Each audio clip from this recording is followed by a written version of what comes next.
4 बंदी लाए गए हैं महाराज।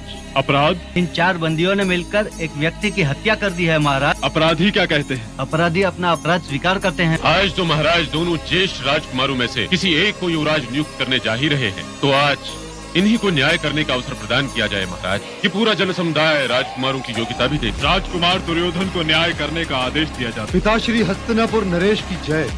तुम्हारे विचार से इन 4 बंदियों को क्या दंड मिलना चाहिए? इसमें विचार करने की क्या आवश्यकता है महाराज? शताब्दियों से हमारे यहाँ परंपरा चली आ रही है कि हत्या करने वाले को मृत्यु दंड दिया जाता है। आदेश दिया जाता है कि इन 4 अपराधियों को। क्षमा चाहता हूँ महाराज, आपने ज्येष्ठ कुंती पुत्र युधिष्ठिर को न्याय करने का अवसर प्रदान नहीं किया महाराज। परंतु न्याय तो हो चुका है विदुर। फिर भी महाराज, न्याय करने का अवसर तो मिलना ही चाहिए। तो यही सही वत्स युधिष्ठिर को आज्ञा दी जाती है। ज्येष्ठ पिताश्री हस्तिनापुर नरेश की जय हो।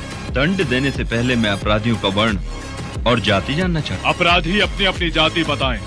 मैं शूद्र हूँ महाराज। मैं वैश्य हूँ। मैं क्षत्रिय महाराज। मैं ब्राह्मण हूँ। न्याय के नियमों के अनुसार शूद्र अपराधी को 4 वर्ष कारागृह में बिताने का दंड दिया जाए, वैश्य को 8 वर्ष और क्षत्रिय को 16 वर्ष। परंतु ब्राह्मण अपराधी को मृत्यु दंड दिया नहीं जा सकता, इसलिए कुल गुरु कृपाचार्य ही इसके दंड का निर्णय करें। अति सुंदर, क्या न्याय है? अपराध 1 और दंड 4।